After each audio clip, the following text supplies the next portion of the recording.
পঞ্চায়েত থেকে যে এডুকেশনের উপর এগুলো দিয়ে গেছিলো, সিএমএইচ বকেছে ডিএমএইচকে, ডিএমএইচ ছেড়ে দিয়েছে। বলছে যে অন্য কোনো কিছু এখানে রাখা যাবে না, দুবার ছবি তুলো, ডিলিট হয়ে গিয়েছে। ডিএমএইচ সিএমএইচ কারো ছবি তুলে রাখা যাচ্ছে না।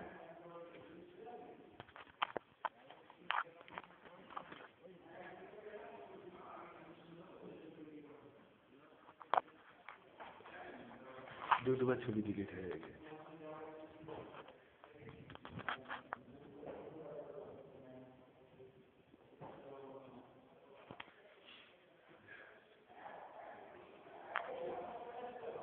ছবি একটা তুলে রাখা উচিত, কি নিয়ে সিএমএইচ সবাই জানবেন, দেখবেন। দুবার ছবি তুলতে পারি, দেখি আরেকবার তুলতে চেষ্টা করি।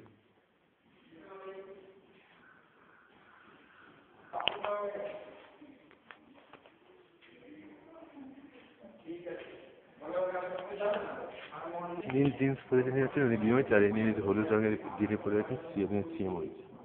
নিজের ছবি তুলছেন না, আমাদের ছবি সব ডিলিট হয়ে যায়।